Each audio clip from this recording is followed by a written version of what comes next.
The Battle of Kepler 442b lasted 18 minutes. Commander Bo-Ram Kang sat in her command chair, watching the tactical display as her ship's weapons systematically destroyed the Vorthak fleet.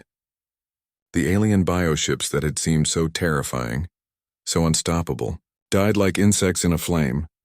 Direct hit on Target 7, Lieutenant Wu Jin reported, his voice steady despite the carnage displayed on his screens. Bioship is breaking up. No survivors detected. 3 more Vorthak vessels tried to escape, their organic hulls pulsing frantically as they attempted to reach hyperspace. The Incheon's point defense grid tracked them with mechanical precision, filling space with streams of coherent energy that sliced through alien armor like paper. "They're running," Chief Engineer Hyun-Soo observed from his station in engineering. "Never seen the bugs do that before." "They've never faced anything like us before," Bo-Ram replied, watching another bioship explode in a brilliant flash of vaporized biomatter. "They're used to hunting prey, not fighting predators." The remaining Vorthak ships had learned nothing from their comrades' deaths. They continued firing their plasma cannons at the Incheon, their energy beams dissipating harmlessly against her shields. Each shot was answered by quantum torpedoes or focused antimatter beams that turned alien vessels into expanding clouds of debris. "Commander," Wu Jin called out, "I'm detecting 3 more energy signatures approaching from the Ross 128 vector. The ships that left 2 days ago are returning."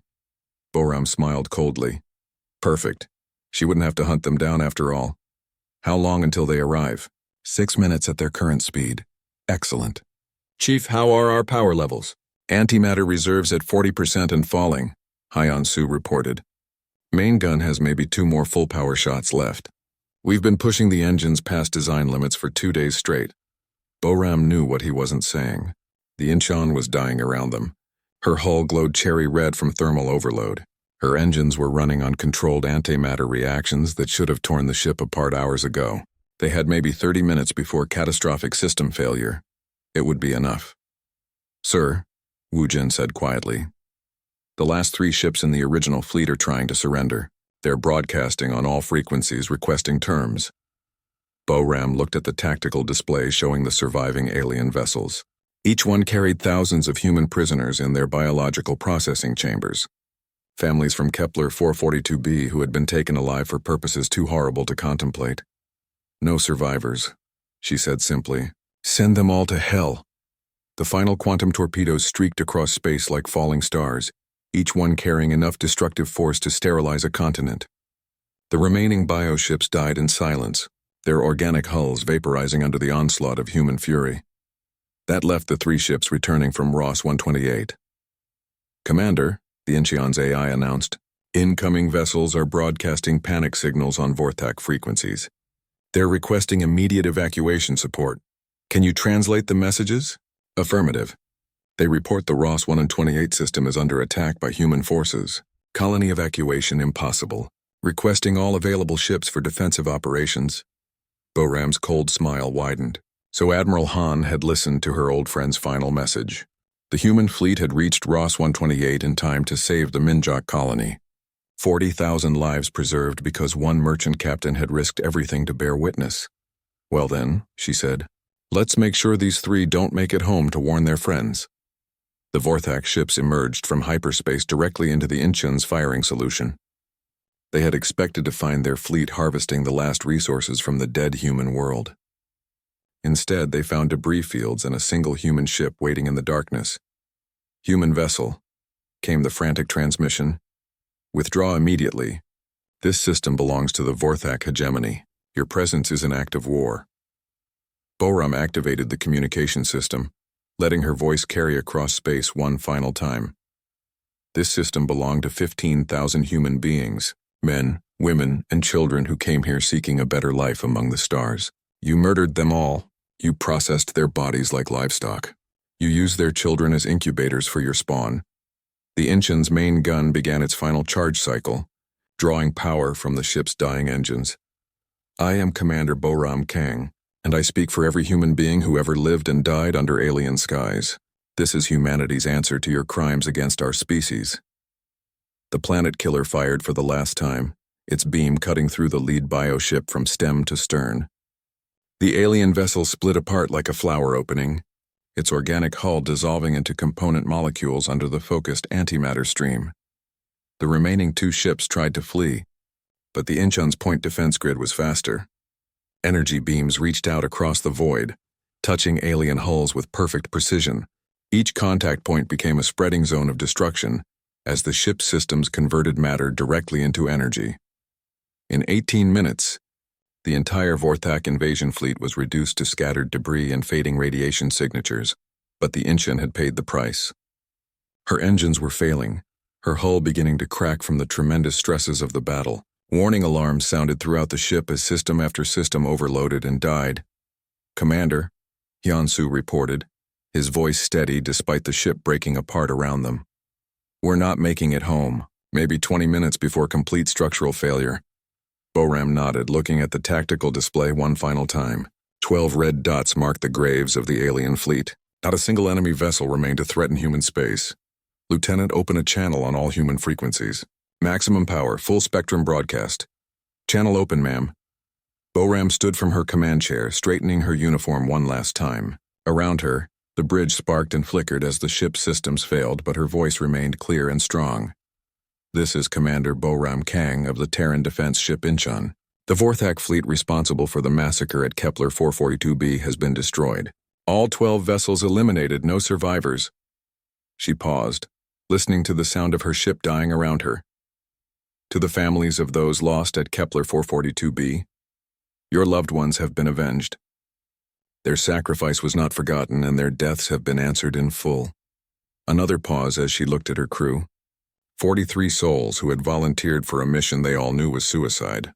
To all human colonies, settlements, and worlds, the Vorthak hegemony has learned that humanity is not defenseless prey.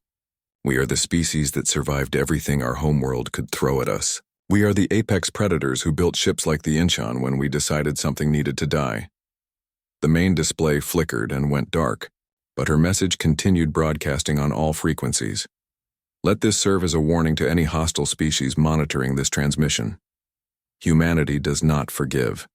Humanity does not forget. Touch our children, harvest our worlds, and we will find you. We will hunt you across the galaxy, and we will end you completely. The hull breach alarms reached critical as the Incheon's superstructure began tearing itself apart.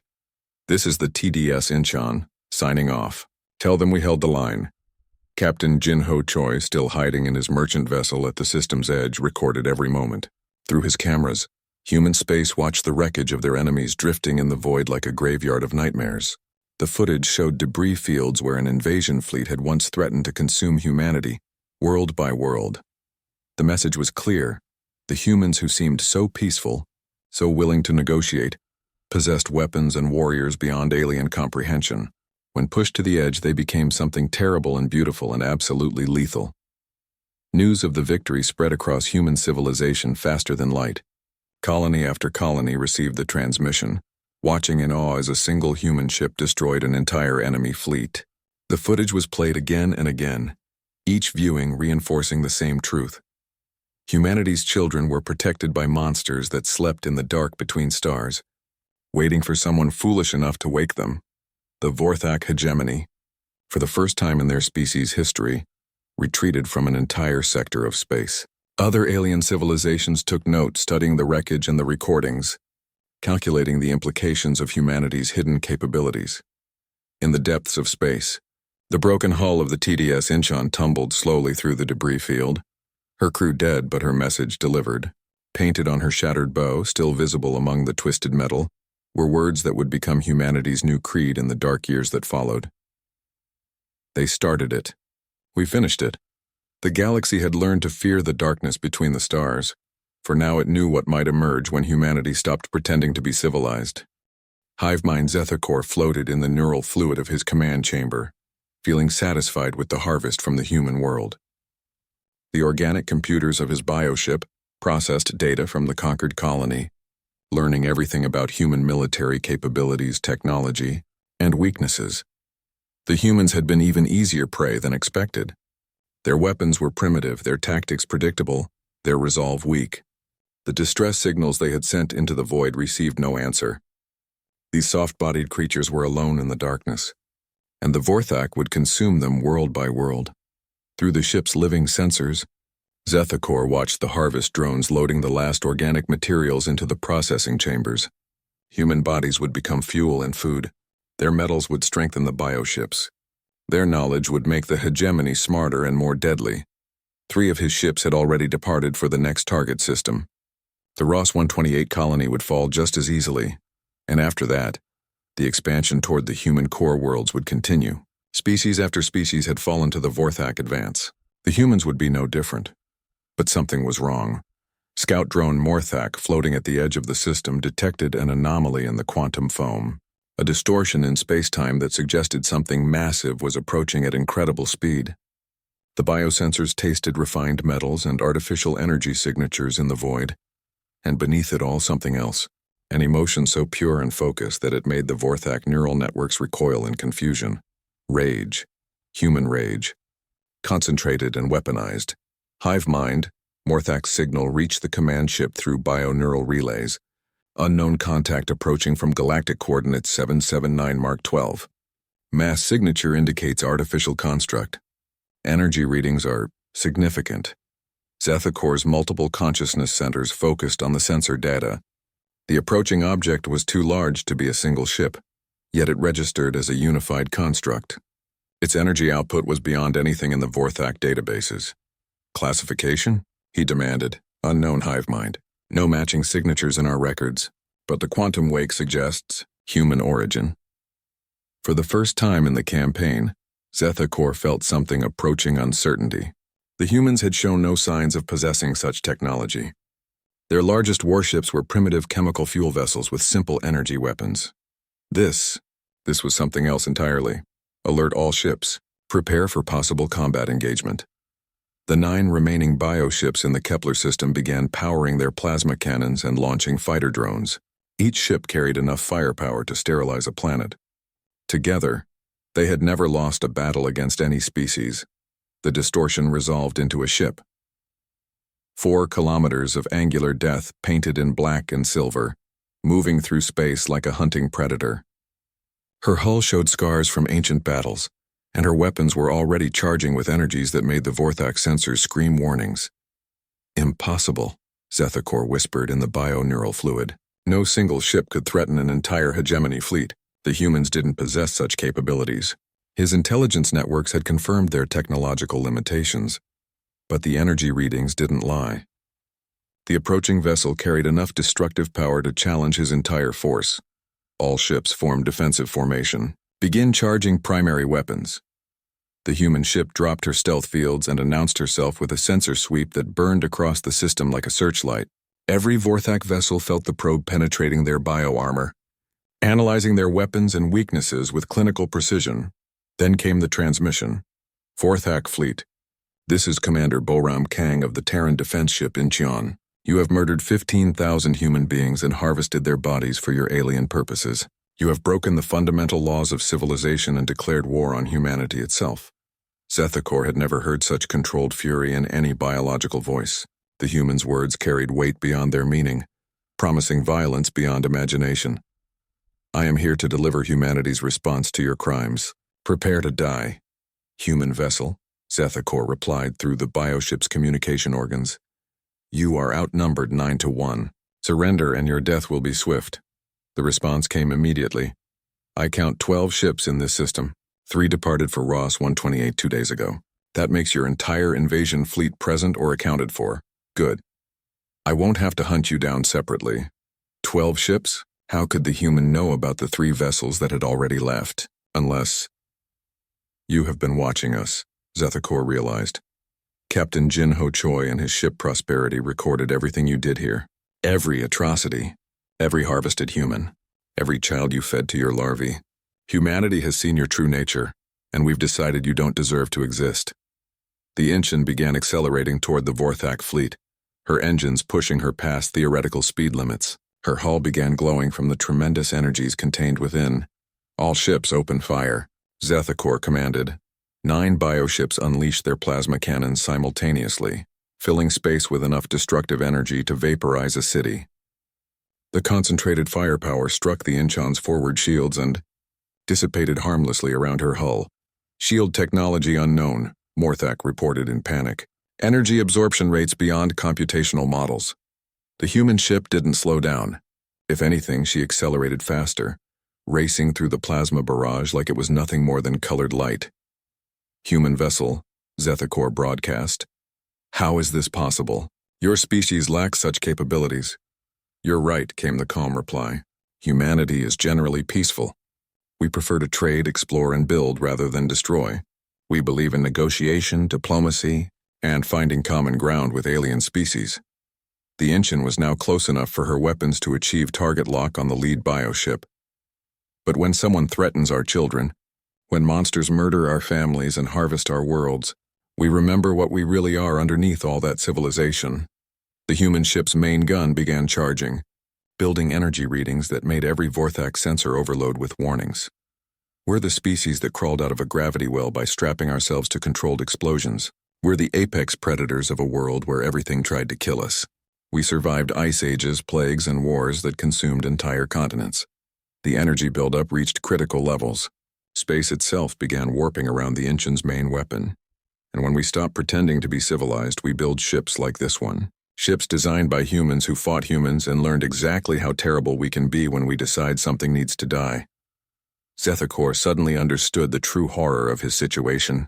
The Vorthak had encountered hundreds of species across the galaxy. Some fought back, some tried to hide, some attempted negotiation. But they had never faced a species that built weapons specifically to fight wars against themselves. The humans hadn't just developed military technology.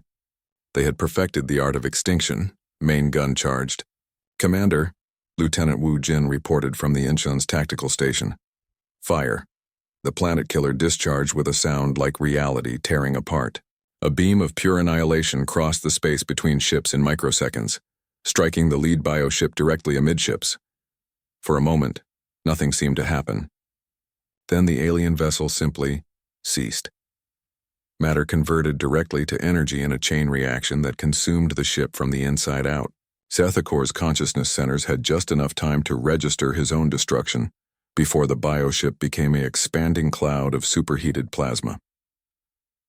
The remaining 8 Vorthak ships stared at the empty space where their command vessel had been, trying to process what they had witnessed. Hive mind Zethakor is destroyed, Morthak reported unnecessarily, assuming command authority. All ships full retreat to hyperspace coordinates. 24 quantum torpedoes launched from the Inchin's forward tubes, each one tracking a different section of the Vorthak fleet. They moved at near light speed, too fast for the bioship's point defense systems to intercept. Space filled with the light of dying stars as antimatter warheads detonated against alien hulls. Welcome to humanity's real face, Boram said quietly as she watched her enemies burn. We tried to be better than this, but you wouldn't let us. 2 kilometers beneath the Korean mountains, something ancient stirred in the darkness. Commander Boram Kang walked through corridors that had been sealed for 30 years. Her footsteps echoed in the empty halls of Facility 7, the most classified shipyard in human space. Emergency lights flickered on as she passed, responding to her biometric signature with recognition systems that had waited decades for her return. She was 65 years old now, her black hair streaked with silver, but her back was still straight and her eyes still sharp. The uniform felt strange after so many years of retirement. The rank insignia felt heavier than she remembered. Ma'am, Lieutenant Wu Jin Nam said from behind her, his voice nervous in the echoing space. Are you sure she's still operational? 30 years in storage. The Inchin doesn't sleep, son, Boram replied without looking back. She waits. They reached the main observation deck and stopped. Below them, in a cavern carved from solid rock, lay the terror of human engineering. The TDS Incheon stretched for 4 kilometers, her black hull gleaming under the facility's lights. She looked like a sword made of shadow and starlight, built for one purpose only. War. Sweet Mother of Earth, whispered Chief Engineer Hyunsu Jang as he joined them on the platform. He was almost as old as Boram, one of the few people who had worked on the ship during her construction. I never thought I'd see her again. Boram studied her old command. The Inchin had been built during the Outer Colony rebellions, when human fought human among the stars. She was designed to end wars quickly and completely, Too quickly, the politicians had decided. Too completely. After the rebellions ended, the Incheon was deemed excessive for peacetime operations and quietly buried. The official record said she had been scrapped. The truth was darker and more practical. Sometimes monsters were needed to fight monsters. What's her status? Bo-Ram asked. Hyun-Soo checked his tablet, connecting wirelessly to the ship's dormant systems. Antimatter reserves at 98%. Hull integrity perfect. All weapon systems in standby mode. She's ready, ma'am. Been ready for 3 decades. And the crew? 43 volunteers, all cleared for classified operations. Most of them are veterans from the frontier wars. They know what they signed up for. Bo-Ram nodded. When Admiral Han had made the call, she had expected few would answer. The mission was simple. Take humanity's most dangerous warship and stop the Vorthak advance. The chances of coming back were close to 0. 43 souls had volunteered anyway. Take us down, she ordered. The platform descended into the cavern on silent gravitic lifts. As they got closer, the Incheon's true size became apparent. Her hull was smooth black metal that seemed to absorb light. No windows marked her surface, only sensor arrays and weapon ports. She looked like a creature from deep space, something that had never known the warmth of a sun. The airlock cycled them through with a hiss of equalizing pressure. Inside, the ship's corridors were just as Bo-Ram remembered. Clean white walls lined with displays and control panels. The soft hum of the ship's systems coming online after their long sleep. "Welcome back, Commander," the ship's AI said in its calm female voice. "All systems report ready. Shall I begin pre-flight procedures?" "Do it," Bo-Ram said, settling into the command chair that had been made to fit her perfectly 3 decades ago. Around her, the bridge came alive with soft light and quiet sounds. Her officers took their positions at stations they had studied but never expected to use. Lieutenant Wu Jin slid into the tactical station and began checking the weapon systems. His face went pale as the display showed him what the Incheon carried. "Ma'am, these torpedo yields, some of these are antimatter warheads. 24 quantum torpedoes, each capable of cracking a moon," Bo-Ram said calmly. 16 antimatter missiles that can sterilize a continent. "Point defense grid with enough firepower to stop an asteroid. And the main gun?" She paused, remembering the classified files she had read so long ago. The Planet Killer, a focused antimatter beam that can cut through the core of a world. Officially, it doesn't exist. Unofficially, we used it once during the Titan incident. The results were conclusive. Wu Jin swallowed hard. "Ma'am, these weapons violate half the interstellar treaties we've signed. Son, treaties are for enemies who play by rules. The Vorthak harvest children for their larvae. They process human minds like data files. They don't deserve treaties. They deserve extinction." Chief Hyun-Soo's voice came over the comm from engineering. "Commander, antimatter engines are online. We can reach the Kepler system in 72 hours at maximum burn. What about the Vorthak ships heading for Ross 128? We can intercept them in 48 hours if we push the engines past safety limits." Bo-Ram thought about the 40,000 people at the Minjok colony. Farmers and their families sleeping peacefully while death approached through the dark. She thought about the children she had seen in Jinho's recordings, being carried into alien ships for purposes too horrible to imagine. "Do it. Push everything past the red line if you have to." "Ma'am," Wu Jin said quietly. "The crew knows this is a one-way trip, right?" Bo-Ram looked around her bridge. At the young officers who had volunteered to crew humanity's most dangerous weapon. At the veterans who had come out of retirement for one last mission. At the engineers and gunners and technicians who would rather die fighting than live knowing they had done nothing.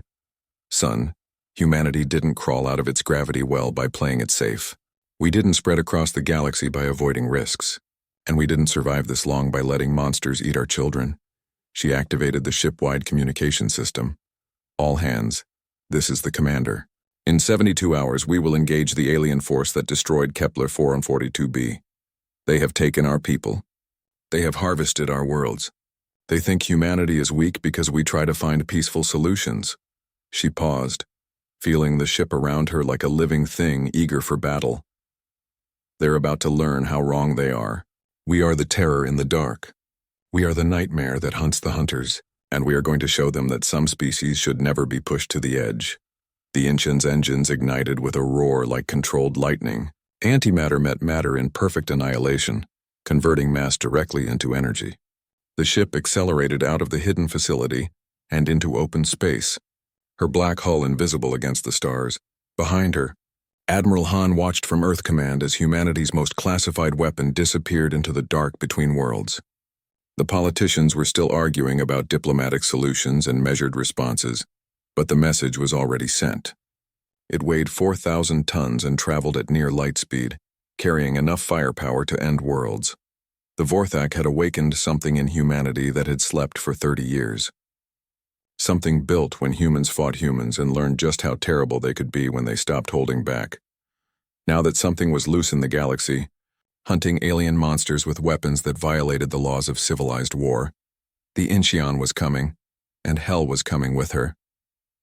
Captain Jin-Ho Choi watched the last signals from Kepler 442b fade into static. His merchant ship, the Prosperity, hung in space behind a massive asteroid hidden from the alien fleet that now controlled the system. 3 days had passed since the colony fell silent. "Captain, we should leave," Da-Hyun whispered from the engineering station. Her voice was barely audible, as if speaking too loud might give them away. "Those things could detect us any moment." Jin-Ho kept his eyes on the main display. Through the ship's telescopes, he could see the Vorthak fleet in orbit around the dead world. 12 enormous ships that looked like they had grown rather than been built, their hulls curved and twisted like giant bones, covered in what looked like organic armor. Strange lights pulsed along their sides like a heartbeat. "Not yet," he said quietly. "Someone needs to see this." The Prosperity was just a cargo hauler designed to carry ore and supplies between the outer colonies. Her only weapons were mining lasers meant for cutting asteroids. Against the alien fleet, she might as well have been throwing rocks. But she had something more important than weapons. She had cameras. For 3 days, Jin-Ho had recorded everything. The systematic destruction of the colony's infrastructure, the strange harvester drones that descended from the alien ships like mechanical insects, and worst of all, what they did to the survivors. "Captain," Dae-Hai said, pointing at the display. "Look at that." A group of harvester drones was loading something into the nearest bio-ship. Jin-Ho adjusted the telescope's magnification and immediately wished he hadn't. The drones were carrying human bodies, but they weren't dead. The people were unconscious, wrapped in some kind of organic webbing. "They're taking them alive," Da-Hai whispered in horror. Jin-Ho had heard rumors from other colonies that had been attacked. The Vorthak didn't just kill their victims. They used them. Human bodies became incubators for alien larvae. Human minds were studied, dissected, and discarded. The aliens learned from every species they conquered, becoming stronger with each victory. "Are you recording this?" he asked. "Yes, sir, everything." The telescope showed more horror. Children being carried into the bioships alongside their parents. Scientists and engineers kept separate from the others, probably because their knowledge was valuable. The aliens were efficient. They wasted nothing. "Captain," Dae-Hai said urgently, "I'm picking up movement from the fleet. 3 ships are breaking orbit." Jin-Ho watched as the alien vessels turned away from the planet. They moved slowly, their organic hulls pulsing with that strange inner light. Each ship carried thousands of human prisoners and enough raw materials to fuel their expansion to the next system. "Where are they headed?" Dae-Hai checked her navigation computer. "Based on their trajectory, Ross 128. That's where the Minjok colony is." Jin-Ho's blood went cold. Ross 128 had 40,000 people, farmers mostly with some light industry. They had even less defense than Kepler 442b had possessed. "Can we warn them?" "Already tried, Captain. The Vorthak are jamming all communications in this system. Our transmissions can't get through." Jin-Ho clenched his fists. 40,000 more people about to face the same fate as the colonists below. Men, women, and children who had no idea death was coming for them. He looked at the remaining Vorthak ships, still harvesting resources from the dead world. "How long until those 3 ships reach Ross 128? "At their current speed. Maybe 2 weeks. 2 weeks. Not enough time for the human fleet to respond, even if they could get a message through. The Minjok colony would die just like this one had, and there was nothing a single cargo ship could do to stop it. But maybe there was something else he could do." "Da-Hai, how's our quantum communication array?" "Functional, but Captain, we're too close to the alien jamming field. Any transmission would be detected." "What if we move to the edge of the system?" She thought for a moment. "Maybe. If we stayed behind the gas giant, used its magnetic field to mask our signature, it might work." Jin-Ho made his decision. "Plot a course. Quiet as we can, and keep recording everything." The Prosperity began moving deeper into the asteroid field, using the rocks to hide from alien sensors. It took 6 hours to reach the system's edge, every minute a risk that the Vorthak would notice them. But the aliens seemed focused on their harvest, stripping the planet bare with mechanical precision. Finally, they reached the outer system. Dai activated the quantum transmitter, sending their recordings across space faster than light. The data burst contained everything: detailed scans of the Vorthak ships, their weapons, their tactics, and most importantly, footage of what they did to their prisoners. Transmission sent, Captain. The data should reach Earth Command in about 6 hours. Jinho nodded, but he wasn't done yet. He activated the ship's communication system and began recording a personal message. This is Captain Jinho Choi of the merchant vessel Prosperity. What you're seeing is the complete destruction of the Kepler 442b colony by an alien force calling themselves the Vorthak. 15,000 human beings died here, not in battle, but in a slaughter. He paused, looking at the images on his screen. The dead world, the alien ships, the harvester drones still working to strip away every trace of human civilization. These creatures don't negotiate. They don't show mercy. They consume everything in their path and use our own people against us.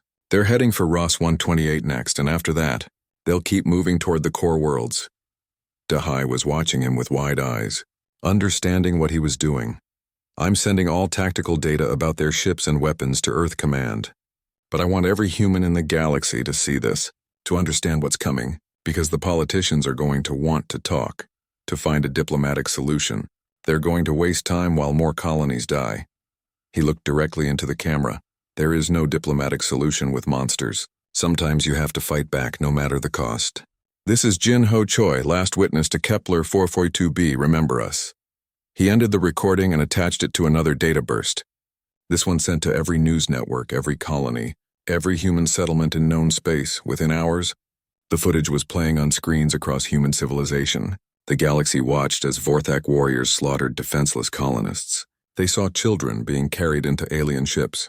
They heard the final transmission from Hyunwoo Park, a man who died defending his people. On Earth, in the halls of the Terran Defense Command, Admiral Sung-Mi Han watched the recordings with eyes like cold steel. Around the conference table, politicians argued about sanctions and negotiations and measured responses. Sung-Mi said nothing. She had seen enough. When the meeting ended, she walked to her private office and made a single encrypted call to a classified facility buried deep beneath the Korean mountains. "Wake her up," she said simply. "It's time." In the darkness of space, the Prosperity continued her vigil, recording everything as the Vorthak finished their harvest. Soon the alien fleet would move on to their next target, leaving behind a dead world and 15,000 ghosts crying for justice. But their message had been heard, and humanity was about to answer. The ground shook under Hyunwoo Park's feet as another plasma blast hit the colony's outer wall. He grabbed the metal railing of the command center and watched the screens showing destruction everywhere. Red warnings flashed across every monitor. The aliens were winning. "Sir, they broke through Sector 7, Tae-Min Lee called out from his station. The young man's voice cracked with fear. He was only 18 and had never seen war before. None of them had. Hyunwoo looked at the tactical display. The Vorthak ships hung in the sky like giant insects made of bone and metal. Each one was the size of a city block. Their weapons fired constantly, turning human buildings into melted glass and twisted steel. "How many ships?" Hyunwoo asked. 12 big ones, sir, plus maybe 100 smaller fighters." Sora Kim answered from the communications desk. Her fingers moved quickly over the controls, trying to reach anyone who could help. "I'm still sending distress signals, but..." She didn't need to finish. They all knew the truth. The nearest human fleet was weeks away. By then, there would be nothing left to save. The Vorthak had appeared 3 days ago without warning. No demands, no threats, no attempts to talk. They just started shooting. Their plasma cannons cut through the colony's shields like they were made of paper. The orbital defense platforms lasted only 2 hours. Now the alien ground forces were moving through the streets. Hyunwoo had seen them on the security cameras before the feeds went dead. They walked on 6 legs and stood 3 meters tall. Their bodies were covered in black armor that looked like insect shells. Multiple red eyes scanned everything around them. When they found humans, they made a sound like grinding metal. It might have been laughter. "Sir, the evacuation centers are full," reported Da-Hai Yoon from the engineering station.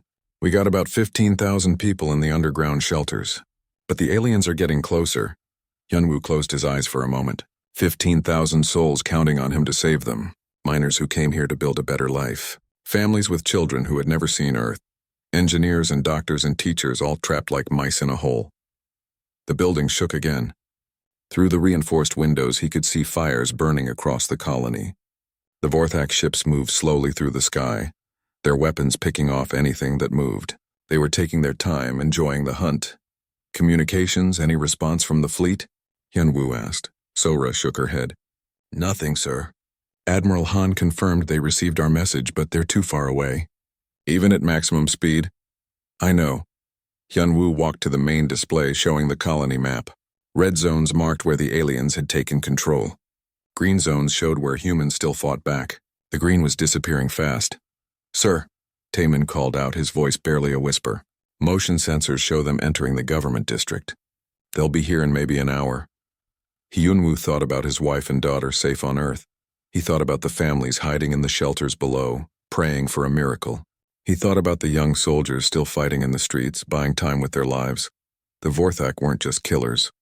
Intelligence reports from other colonies showed they were harvesters. They took everything organic and processed it in their ships. Humans, animals, even the bacteria in the soil. Nothing was left behind. Sora, prepare the emergency beacon, he said quietly. She looked up at him with wide eyes. Sir, that's only for... I know what it's for. The emergency beacon was humanity's last resort. It broadcast everything about the attack across all frequencies, making sure the information reached every human settlement in the galaxy. It also meant admitting defeat. Once activated, it told everyone that the colony was lost. Set it to transmit all our sensor data about the Vorthak ships and weapons. Make sure command knows what they're dealing with. Sora's hands trembled as she prepared the beacon. What should I put in the message, sir? Hyunwoo looked around the command center. At Taemin, barely more than a boy, still trying to coordinate the failing defense. At Dahai, working to keep the power running even as plasma bolts melted the generators. At Sora, tears streaming down her face as she typed humanity's obituary for Kepler 442b. Tell them we held the line as long as we could. Tell them the Vorthak are coming and they don't negotiate. They don't take prisoners. They harvest everything. He paused, listening to the distant sound of weapons fire getting closer, and tell them that every human who died here died fighting. The building's lights flickered as another generator overloaded. Emergency power kicked in, casting everything in red light. Through the walls, they could hear the distinctive whine of Vorthak energy weapons getting closer. Sir, Dahai called out. I'm reading massive energy signatures from their ships. I think they're charging some kind of big weapon. Hyunwoo looked at the tactical display one last time. The alien ships were positioning themselves over the government district, over the command center, over them. Beacon ready, sir, Sora reported. Send it. The beacon activated with a pulse of electromagnetic energy that shot into space faster than light. In minutes, it would reach the relay stations. In hours, every human world would know what happened at Kepler 442b. The first Vorthak warrior burst through the main door just as the beacon finished transmitting. It was even bigger than the reports had said, its multiple eyes focusing on the humans with alien intelligence. Its weapon, a rifle that pulsed with red energy, swung toward them. Hyunwoo stood up from his chair and faced the creature. He couldn't win this fight. He couldn't save the colony. But he could make sure the monster remembered that humans didn't go quietly. For Earth, he said, and reached for his sidearm. The last transmission from Kepler 442b ended in static, but the message was clear. 15,000 humans had died fighting an enemy that showed no mercy. The Vorthak had taken another world, harvested another species, and moved one step closer to the inner colonies. But somewhere in the darkness between the stars, the message was being received. And humanity was preparing its answer.